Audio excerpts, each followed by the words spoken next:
Hey everyone, welcome to another episode of Shake Sales. I'm your host, Maggie Blume, the sales evangelist at Mailshake. And today we are speaking with Belal Batrawy, and he's the founder of Death to Fluff. He's a Salesforce top sales influencer and a LinkedIn sales star. Belal is also amazing when it comes to sales tips for the community. So I'm going to read off the screen for the people who are looking right here, but I just found this awesome quote on his profile that someone said, "I stumbled across your posts and community, and this stuff is amazing. I've learned more in 30 seconds than weeks of training. It's candid and realistic and not robotic." So I'm super excited to talk with him a little bit today about Death to Fluff when it comes to cold calling. So Belal, thank you so much for being here today. Do you mind taking some time to introduce yourself? Yeah, it's a pleasure. Thank you for having me, Maggie. It's always an honor to do this sort of stuff. I don't know where that quote came from. That hyped me up a bit too much. Let's temper expectations, folks. I'm not a miracle worker, but that's awesome. I'm glad somebody found value in it. Yeah, my background, I've been a part of 7 startups and pretty much the first sales hire at all of them. And so when you're in that kind of situation where you're at some no-name startup competing against some behemoth, and I've competed against the big boys like LinkedIn, IBM, the major brands. You got to be resourceful. You got to be scrappy. You got to be a little bit cheeky. You can't do what the founders did when they closed their first couple customers. As a seller, you can't sell quite like that. So it's hard lessons learned, and I'm glad they're valuable for others when I share them. Yeah, I think it's a different type of selling mentality. I always tell people it's like, try selling something where people have never even heard your name before, like Mailshake. The other company I worked at was Roadrunner. You've probably been in those situations, like you said, 7 times, where you're just trying to tell people about what you're doing in general too, or what the company is. Yeah, it's tricky. It's very tricky, and there are some proven methods. It's not just like an art or something like that. There's definitely a science to it. There are some proven methods to it, and over the years, I've had the good fortune of doing a lot of different sales trainings, but I will say, as each of them had their own benefits, there was a lot of gaps. There's a lot of things that they didn't teach me that I wish they did. And that's really what I try to post about, is all those things that if I could go back in time 13 years ago, I would tell myself, here you go, X, Y, Z, 1, 2, 3. Yeah. You're going to have a much better time selling now that you know that. So you didn't get, like you said, there's gaps in the training that you've had, and you've gone through different sales training programs. So where did you learn about, what's brought you here today and what you post about on LinkedIn? A lot of it actually comes from non-traditional places. So what I mean by that is, like, for example, cognitive behavioral therapy is like a science that's very well known in the psychology field, which I minored in. I wouldn't have been exposed to it had I not gotten that minor. And that whole entire field of study is how you get somebody to admit they have a problem and then take action on that problem. So that's literally what cognitive behavioral therapy's whole principle model is. Sounds very relevant for a seller, right? Like, when you're dealing with a buyer or you're dealing with trying to persuade people to take action. Zero of the techniques known in CBT are ever taught in sales. And there's some very core principles that are just universal, right? This is just basic science about how a brain works, how we form decisions, and then how we act upon those decisions. And I'm sure if you're a seller right now, you're like, spill the beans. I mean, that does sound really So there's stuff like that. There's stuff from anthropology about the sort of the archetypes of storytelling that were never in my sales training. And anthropology has seen across every culture, across every region, storytelling is a core function of culture. And there are patterns to how stories are told. So we're not winging it. It's not like stuff you need to make up, or you got to sit there at your desk sitting in front of like a blank screen writing a cold email, or you got to become a poet. You don't. There's proven methods out there, but unfortunately we're just not taught those things in our traditional sales training. Yeah, absolutely. And you comparing it to cognitive behavioral therapy, it's like, what if we told a therapist, like, hey, create urgency for your client, just like we were talking about? Right. Like, that would never work. Yeah. Like, that's not what we're doing. Yeah. That is not going to get me more clients at all. But Awesome. No, and that's why I'm excited to talk with you. We talked a little bit about this before we hit record. And this is something you talk a lot about on LinkedIn, is following the buyer's journey versus maybe like a seller's journey. So at a high level, do you mind just talking about the stages and, how this has helped your sales career? Yeah. And I'll say this was like, I was probably 4 years into my sales career before I even learned what the buyer's journey was. And I was just like, what? Why didn't anyone say this? So if you're buying like a stick of gum, a piece of software, a house, it doesn't matter. You follow 5 general stages, which is unaware, aware, consideration, evaluation, decision. It's kind of the beat you follow. Yeah. And where you are in those 5 stages dictates what you need. So if you're an unaware, somebody needs to kind of get you curious. And if you're aware, somebody then needs to get your attention, and so on and so forth. You go through each of the stages, you can identify an emotion that you're trying to get from people. And it really helps you understand the difference between a target, a prospect, and a buyer. And a lot of sales leaders and sellers use those sort of words interchangeably, and they're not. A buyer and a customer are not the same thing, because a customer has already made a decision. A buyer has for sure. And so when you start making these words synonyms that are not, you're going to get yourself all mixed up. And what ends up happening is spending time with people who are not serious about buying, getting your deal stuck in status quo, no decision. Yeah. And essentially, the worst thing you could do as a seller is waste your time, because for every minute you spend on somebody who's not going to buy, that's one less minute you have for somebody who was really going to buy. And if of all the things that I could say about elite sellers that I've seen over my career that I've worked with, and I've had a chance to work with some master sellers, some really quality sellers, the one thing I could say all of them have in common is they are ruthless with their time. They do not dilly-dally. They don't play games. They don't like to be flung around. Yeah. They want to only work with people who are dead serious. And then if they are dead serious, they will devote themselves to helping them. Yeah. But you got to pass a certain benchmark before you get their time and attention. And I think a lot of sellers would benefit from that kind of mentality. And that comes from understanding the buyer's journey. Where is this buyer really at before you go spending hours upon hours of time, work, and energy with them? For sure. And everything that you just talked about makes me feel like you're probably the type of person that disqualifies faster than trying to qualify someone or fit someone into a box. Aggressively. I want to find all the reasons why I shouldn't work with someone right away. And that just comes down to asking very difficult questions up front, and just being very frank with people. Like, we're not for everyone. This won't work. Yeah. Here are the reasons why. I really think you should consider this. I really understand why you think this needs to happen now. I'm trying to understand why you feel that's such a big problem and why it became a priority over other things. I'm sure there's a million other things going on in your life right now. Why aren't they the things you want to talk about? I want to push people on those sort of subjects and get very clear answers. And if people are wishy-washy or not feeling very clear or confident back, I'm going to tell them, listen, it's just normally this, like anything in life, change requires commitment and work. And I don't think this is the best change for you right now.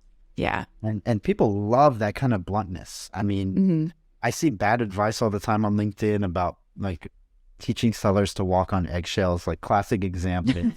I see people posting all the time like, oh, if you're talking to somebody and they're not the decision maker and you want to get the decision maker in the next call, say something corny like, who would feel left out if we didn't have her in the next conversation? I'm like, or you could just be really blunt and say, in my experience, this product doesn't get approved without the CFO's approval early on. I just haven't seen it happen. I doubt you're the exception. What's stopping us from getting the CFO involved in the next call? Yeah. What would make you not want to do that? This is very blunt. They're going to give you a very blunt answer because you're not walking on eggshells and trying to formulate this, fuzzy question that you don't need to be asking. Yeah. A fuzzy question. And as a seller, I mean, I have less experience than you do, but what I like to do in my process is disqualify people early too. And the funny thing is, like, sometimes they beg to keep talking with me. Like, I'll say, hey, this doesn't really seem like this is going to be a fit. You know, and they're like, well, and then they just like start trying to pitch me on why they would be a fit. And I'm like, this is kind of cool. It is really, Yeah. really empowering. It's really empowering because it's it's a shift in the dynamic. Yeah. You know, people don't realize that. And again, this is why I'm saying it's a science, not an art. You know, one of the things they teach in psychology is social paradigms. So we're in a social paradigm right now of guest and host. Yep. Right. So you already know that it would be rude of me if I just picked up my phone and started answering a phone call. Mm-hmm. Because they'd be like, wait, you're the guest. You have to be present in this conversation. You didn't have to tell me that. I knew that. Mm-hmm. But if this was a webinar and I was an attendee, I could totally pick up my phone and take a phone call and nobody would care. Right. So we know that there's certain social norms in different settings, different environments. And so the social paradigm of a buyer seller is one of conflict, one of competing interests, one of agendas, you know? Mm-hmm. And so you want to get out of that social paradigm as soon as you can. You don't want to stay in a buyer seller social. It's not a positive one. Right? Yeah. You want to get to something that's like teacher and student or peers or something like that. And there are ways to do that. Like I was taught very early on in my sales career, I used to do outside sales. Okay. They tell us when you walk into an office and somebody offered you to get you a drink of water, you always say yes. Even if you just drink a bucket of water, you say yes. Why? Because the act of them going to get you a drink of water is the act of a host and a guest. And that's a much more positive social paradigm than buyer seller. So you're changing the dynamic a bit. Wow. And so what you're describing is when you're in a setting and now all of a sudden the buyer's pitching you, you know, that's no longer a buyer seller social paradigm. You've changed it. Yeah. And we've changed it by being adamant and frank with them that this is not in their interest. And now they're like, wait, I really think it is. That's good. That's positive. So, like I said, there's science behind this stuff. And I went years not being taught it. I'm like, how did I sell anything? Like, I wonder how I managed to sell anything when I learned some of this stuff. Yeah, that's the funny part of it, too. It's like, I've definitely had some of those moments where I'm like, how did I do anything in that role before with having like little to no training at those spots? But somehow we get by in a certain amount of ways. But cool. So let's talk a little bit about the cold call and how matching this to these stages that you talked about. So the cold call would fall under the unaware, aware stage when you're reaching out to someone. So how are sellers kind of making the mistakes in this stage? And I've seen you talk about they're trying to be the hero in this stage too. Yeah, what people are doing wrong, what kind of the classic thing to do is, and this is the difference between, again, elite sellers versus average sellers that are doing this, is people think, okay, I want to get somebody on the phone and I need to pitch them. And by pitching them, they might be interested in what I have to offer. And then I'm going to have a conversation about that, which is totally wrong. It doesn't work that way. And you get hung up on a ton. And that's why the number one objection, and I've done this with so many other groups, to asking like, what is the number one objection you face when you cold call? Yeah, I'm not interested. Well, I'm not interested isn't an objection. It's a review. It's a negative review. Think like your pitch was a movie script, and the audience is saying, I don't want to watch that movie. I don't like it. And when you think like that, you're like, hey, well, I better change my script. I need to change what I'm saying because it's not inviting them to want to have a conversation. So once you realize, okay, people I'm calling are in unaware or aware. And what I mean by that is maybe unaware of a problem, maybe unaware of my company, definitely unaware of me. So there's multiple levels of unawareness that they have. For sure. And within 30 seconds, I want to take them from unaware and saying hello to actually having a conversation with me. How am I going to accomplish that? All right. How, if I'm going to chunk it, how do I go from hello to meaningful conversation within 30 seconds to a minute with a complete random stranger? Well, the truth is you're not by talking about yourself. Yeah. There's no way, shape, or form I don't know what the right answer is to that question, but I can tell you what the wrong answer is. The wrong answer is, well, I'll talk about me. Yeah. I'll talk about my company, what I do, what we offer and hope to God that sounds interesting to them. Terrible plan. So now you got to flip it and say, well, the best way to get people talking is to ask them about themselves. Sure. And can I accomplish that in the first 30 to 40 seconds of a cold call? Can I state a problem that I think is really relevant with people who are typically in this role or typically at companies like this? And then ask them a what or how question, some sort of open-ended question about that. Yeah. See if I can get them to acknowledge that problem, to tell me, yeah, that is interesting, or you definitely said something that I can relate to. Okay. That's the mic drop method. So we want to go permission, problem, provoke. Permission, problem, provoke. It sounds like this. It sounds like, hey, Maggie, you're not expecting my call. Do you have a moment? I promise to be brief. Okay. Yeah, well, okay, sure. What's this about? And I'm going to say something like, I speak to a lot of CFOs of small businesses, and I know that your number 2 cost after payroll is health benefits, which have been rising 9 to 12% year over year in the state of California. I'm wondering, how are you handling your second largest cost rising that much year over year? And the number one reaction I got from CFOs cold calling them like this was like, wait, who is this again? Because they were so surprised that I asked them such a smart, well-formulated question in 30 seconds of getting a cold call. Yeah. Without hesitation, I'd be like, oh, this is Belal from TriNet. And again, I'm calling about your second largest costs, and I'm wondering, have you been experiencing 9 to 12% year-over-year increases? And how are you handling it? And they would just start talking a bit. Well, we have a broker, and you're right, we have been seeing that kind of stuff, and it's been really frustrating. And all of a sudden, we're in the middle of a conversation. Yeah. You know, and so the key there is that I stated a problem that I knew was really relevant for them. And then I asked him a thoughtful question about how they handle it. And the confidence of that and just the research that went into that makes them want to talk. For sure. And it's really flipping the switch from most cold calls that you hear. I don't get a ton, but that's like, hey, I'm John calling from X and we help X do Y. And it's like, well, first you already I guess for us, you already know it's a cold call, but I'm guessing other business professionals that aren't in sales could gather that's a cold call too.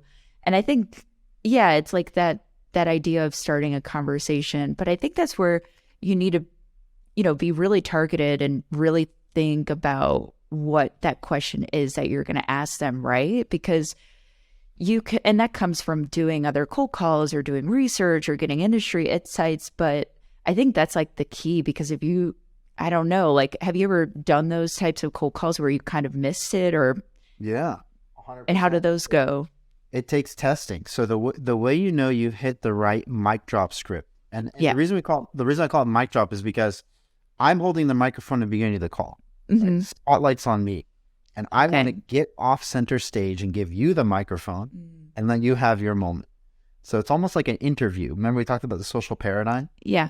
The social paradigm of the mic drop script is to try to create a paradigm of an interview versus a cold call.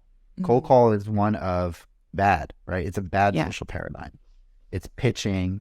It's unsolicited, right? Solicitation is bad. That's a bad one.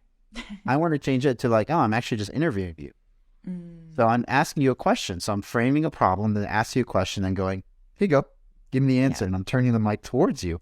And I'm going to get off center stage and give you the spotlight and let you talk. So that's the goal of it. And you're right. It takes testing, and you can get it completely wrong. And the way you know you're getting it right is talk time goes up. Okay. So we want that kind of response from the buyer where they're either going, wait, who is this again? Because they're so surprised and pleasantly surprised by the quality of the question, or they just start answering it. And the way you know you got it wrong is, again, you get those I'm not interested. So we did it wrong at BioIQ in the beginning. We typically, when I do this, we'll come up with maybe 3 or 4 problem statements. Okay. And we'll test each one. And so when we get the wrong one, we still get the I'm not interested. So we found out we were calling at the time food safety people through BioIQ, and we were getting hung up on a lot. And so we reached out to a food safety person that we knew. We asked them, could we just interview you just to get some like persona research? Love it. Like totally. So it wasn't a sales conversation. Yeah. And we told them, this is our script. And he told us, oh, no wonder you're getting hung up on. They're like, why? They're like, these food and safety people probably think you're a journalist from a local news. Oh, whoa. Calling them. Yeah. And they would never answer that question because if they did, that might like cause issues. We're like, oh my God, we went too far. Yeah. Too far into their interview. Yeah. All right.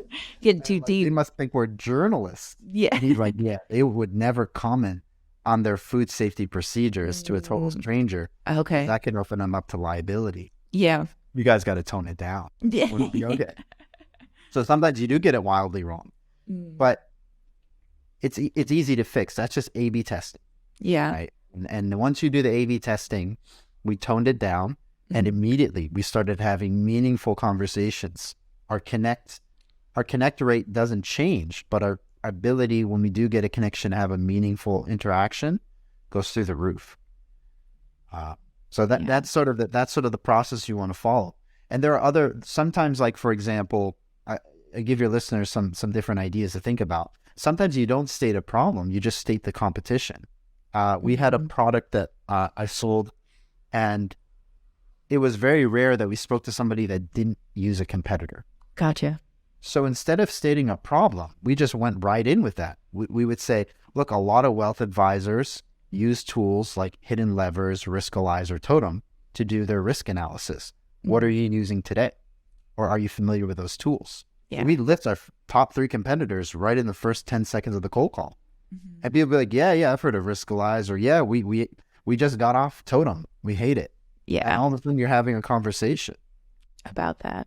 And I think that's where it comes in of like the companies we've probably both worked for, of like being early stage startups and, you know, people not knowing your name, but using the competitor's names, like the big Goliath in the space. Because yeah, we're in a similar position with Mailshake. Like we compete with Sales Austin Outreach, who hasn't tested out one of those tools or who doesn't know what those are.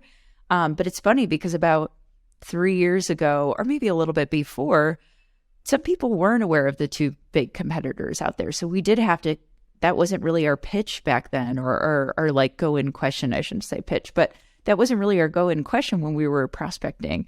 But now it totally is, because most people are aware of it. So I love that, because yeah, it's like taking those 2 angles, and it's like, one is unaware, and then the aware part of it too, of testing out and mentioning the competitor's name as well. So I think that's pretty cool. And one part of it, like your mic drop cold call pitch is the permission-based opener. And I kind of see this as like a heated debate nowadays. But I guess, like, what's your argument for using one? Just because I've heard people that don't use them. I mean, so I was taught that, I know you're not expecting a call. Do you have a moment? I promise to be brief, in like 2010. Okay. And I was taught it by MJ Hoffman, who used to run a program called Your Sales MBA. So he was using that literally like a decade ago, and even well before that. So like permission-based opener, it's funny, people think it's like something new. It's not. Guys, this has been around for a very long time. Before some of us were even born, people have been cold calling and that kind of stuff, and it works. And if you find one that you like, go for it. I've always enjoyed that one, because I'm not trying to be funny. I'm not trying to belittle myself and say, I'm sorry, I'm cold calling you or anything like that. I'm not inviting them to hang up. I don't like saying that, because I'm like, who are you to hang up on me? All right, I have rights too. Because I called you doesn't mean you can hang up on me. So I like that one, because I think it's respectful, it's tempered, and it's direct. And I prefer just to be very direct if I'm cold calling somebody. For sure. The chance to be like, you know what? You're right. I'm not expecting this call and I don't want it. I'm like, okay, no problem. And we'll move on with our lives. Cool. So that's the one I prefer. Yeah. I think there's some permission-based openers that I've seen that I frown upon, because I'm like, that's not, I think that's diluting the point of what that is. Yeah. And for those that don't use it and they're totally fine, well, who's to stop you then? I mean, look, at the end of the day, do you? So if you don't like it and you just want to go straight into, like some sort of a mic drop script without any permission, go for it. I just think that if you ever have gotten a cold call, the first thing you're trying to figure out is it's typically an unknown number. Yeah. The first thing you're trying to figure out is, what is this? Is this like a family member in an emergency? Is this something related to work that I need to know? You're just trying to sort yourself out in the first few seconds of a call, like, what is this? And categorize it. So I want to make that really easy for people, and that's what my permission-based opener does. It just tells them, look, it's not an expected call. I am about to pitch you. Are you going to give me a minute? Cool. If you're not, totally fine. Awesome. Yeah, Belal, thanks so much for going through, that permission-based opener. And I think you're right. It's not something new. Like you said, it's been something that's been around for a while anyways. So it's like, yeah, I think it's just a normal way to start a call in general. So just to finish things up, we talked a lot about, the buyer stage. We talked about how when you're actually making cold calls, it's going to be the unaware, aware stage. And I guess just to kind of end it here, like, what are like one or two things that you find you see sales reps do that are pretty fluffy when it comes to cold calling? Yeah, there's a few. I mean, again, the pitching in the first 30 seconds doesn't make a ton of sense. I mean, if you're getting a lot of "I'm not interested," it's because you're not interesting. So just change it up. You got to find something that's going to pique their interest. And what are you really trying to accomplish in the first 30 seconds of the cold call? Is just to get some curiosity from them, get them talking. And that's, you got to ask them a thoughtful question if you want to get people talking. That's about them, not about you. So don't do that. And the second thing is, it's really tempting to use the word help. I think if I could ban one word from people's mouths, it'd be the word help. Yeah. People don't want help. Nobody's asking for unsolicited, uninvited help. It doesn't feel nice when people are asking, offering you help when you don't need it. You'd be like, for sure, help me what? Like, calm down, back off. I'm fine. Change that mentality, because when you say we help or I help blank with blank, what you're saying is I'm the hero and I can save you. Yeah. And you want your buyer to be the hero, not you. The hero of the story, the knight in shining armor, is the buyer. And you, my dear sellers, are Merlin. And you are a secondary character. And it hurts. It doesn't make sense, because we're normally the stars of our own lives. But in this case, you are the secondary character. And you are there to give the knight in shining armor the magic sword to slay the dragon. You're not slaying the dragon. So you got to let them play that role. So when you remove the word help and you start talking about their problems and their issues and getting them to acknowledge that they have those problems and issues, embracing those problems and issues, then you can tell them, well, we have found that others like you have been able to tackle those problems and issues by trying things like blank. And those things that they try happen to be what your product or offering is. Okay? And now all of a sudden, you're not saying how you help people, but you're telling them they accomplished, they were victorious. And we happen to have the sword that they used to slay that dragon. Would you want to try that sword on yourself?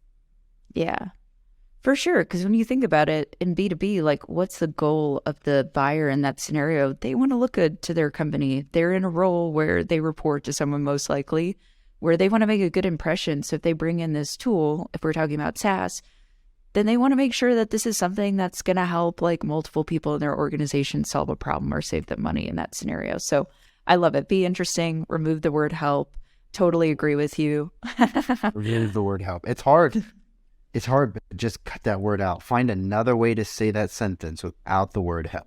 And you'll find you're making a better quality conversation by not talking about how you help. Yeah. It's also just so overused that I kind of tune out once I hear it. Which is kind of mean, but I definitely do. Awesome. Belal, thank you so much for being on here today and talking about removing fluff just from the sales process and also from cold calling in general. To finish up, where can people find you or learn more about you? Yeah, so I'm posting daily on LinkedIn just from the journey and experience, so you could find it there. And I just started my newsletter, so if you want to sign up to that, it's on a website called nas.io, which is nas.io /death to fluff. So you can find it there and sign up. and get the tips directly in your inbox or on your phone. Amazing. Amazing. Yeah, I'm super excited to take a look at what it's going to look like on my phone. Belal, thank you so much again for being here. Thank you. Awesome. All right, we'll catch everyone next time on Shake Sales. Bye.